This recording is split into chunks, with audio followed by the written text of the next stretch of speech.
কি আর করবে, পরিবারে এই অসহায় অবস্থা দেখে না খেয়ে তো মরা যায় না, তাই তাদের মা লোকের বাসায় কাজ করা শুরু করে দেয়। কিন্তু কাজ করে 3 বেলা খাবার জোটানো গেলেও বাবার ওষুধ আর সন্তানের পড়াশোনার খরচ চালাইতে হিমশিম খাচ্ছিল তাদের মা। ঠিক এই সময়টায় পরিবারের ছোট ছেলে সারাদিন চিন্তা করতে থাকে যে আসলে তার কি করা উচিত, কি করলে পরিবারের সবাই ভালো থাকবে, কি করলে বাবার ওষুধ কেনার টাকা সে জোগাড় করতে পারবে, কি করলে বাবা মার স্বপ্ন পূরণের জন্য সে পড়াশোনা করতে পারবে।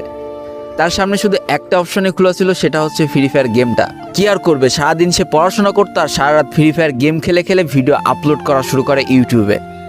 তোমরা শুনলে অবাক হয়ে যাওয়া, 24টা ঘন্টার মধ্যে সে মাত্র 4.5 ঘন্টা ঘুমাতো।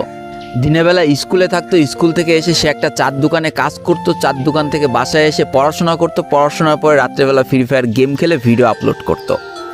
সৃষ্টিকর্তা হয়তো তাদের কষ্টটা দেখেছিল, তাই তার বেশি দিন কষ্ট করা লাগেনি, 4.5 মাসের মাথায় তার একটা ভিডিও ভাইরাল হয়ে যায়।